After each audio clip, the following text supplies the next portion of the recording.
they have done extensive research and questioning on it. Now, plant medicine is something that every single group, no matter what race, culture, have practiced. And so there is credence to all of them. Is every single plant medicine good for every single person? No. And this is where I don't want to use the word caution.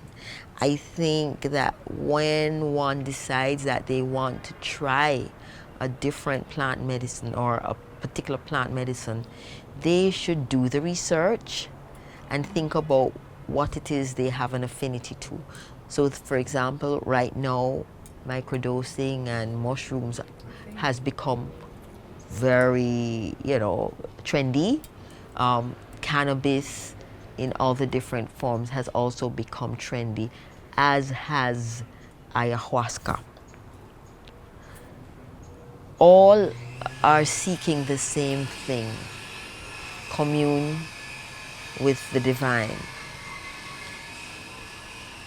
In essence, it is a brain chemical that gets triggered or produced when you ingest any of these plant medicine. The same substances are also produced in the brain when you meditate. And so it really is sort of like plant medicines are catalysts for the divine connection or for, the wisdom coming in. So I tell people all the time, this is what I tell people: persons with melanin already have that medicine inside of themselves. And so what you will find is that, the unmelanated groups will search more for these plant medicines to trigger what it is that they need to trigger. Think about it. The hippie period had to do with the psychedelics, and everybody was searching for this thing, for that thing, to give them the high, to give them that trip. If you think about it, those tribes from the motherland only used those substances when they were going on a mission to achieve a certain objective for the tribe. So I tell people, or the conclusion that I have come to is that the medicine is inside of me, because I'm melanin rich. And so I meditate, I pray, I feed myself with the right food so that my organs will function well and that my brain and my organs will be talking to each other. And I will get the same value as someone who uses the plant medicine. I will gain the same wisdom that they will get during that experience. And I have asked a number of my friends, and they explain it as a euphoric feeling that they get. But the thing with euphoria is that it wears off. And then you feel as if you have to go back to repeat that experience. So what I suggest or recommend is that people choose meditation, sound, movement, good nutrition, and good thoughts to bring in that wisdom into their into their being.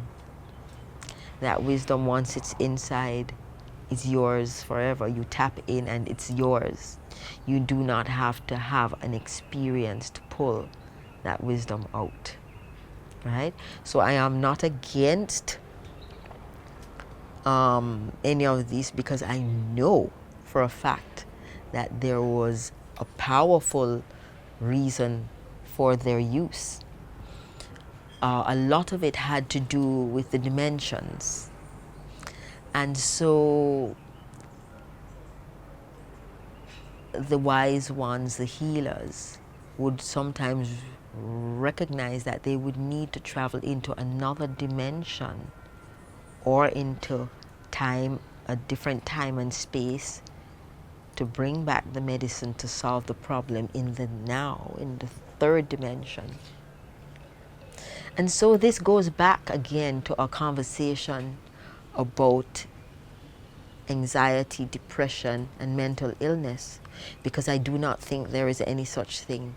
What is happening more and more today is that there is the veils between the different dimensions are thinner than they used to be, and so some people are traveling between the dimensions and they are not able to process what goes on in 3D, what goes on in the dream world, and what goes on in 5D or 7D, right?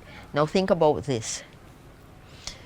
In the past, you would have tribes, and this person would be born with the gift of healing, this person would be born with the gift of prophecy, this one would be born with the gift of changing reality or whatever. Now we're in the modern times. The family lineage of that person, they come with those gifts into this world. And so they're seeing stuff from the past, the present, the future. It helped them when they were in their tribe 200 years ago in the motherland. Now you're in this reality. Nobody needs your help anymore, but you have the gifts. And you are now supposed to cope in this world, right? You can see spirit, and you can see people aura, and you can see when somebody's sick, and you can see when somebody evil, and there's no place for that.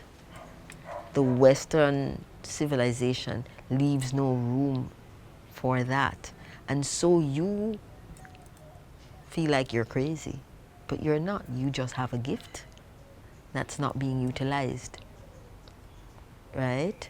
So this is what I think needs to be emphasized, and I get so much of that every day. I guess because I operate at a certain vibration, I will attract in people of that vibration, and then they'll explain things to me, and I'm like, oh. Then they have children, and their children are struggling with issues, and I'm like, your child has a spiritual gift. There is no problem. Stop taking them to the psychiatrist, because you just need to talk to them and ask them what they're seeing, and let the spiritual gifts come through without making them feel like, yeah, they had this dream and everything that they dream comes true. Do not fear it. Utilize it. At this stage, you need to get assistance from someone who understands these things. And this is why, in our tradition in Jamaica, when people were not well physically, they went to the healer. And when they were not well mentally, they went to the healer. Because guess what? They're all inextricably bound. Your mental health, your physical health, and your energy, body. Illness starts in the energy field, I once had an energy practitioner, do some work in my hands. And when he pressed, I felt a pain in my little finger, and I kind of felt like something was running here. It felt uncomfortable. And he says, you're having a problem with your heart. And it's like, give me a break. My heart? Just become I went and got my heart checked. Nothing. A year later, they found an issue with my heart. So these things get picked up in the energy field way ahead of time, and if someone is trained in energy healing, they can pick up the problem and solve it in the energy field before it manifests in the physical. Well, let me hear you say, man.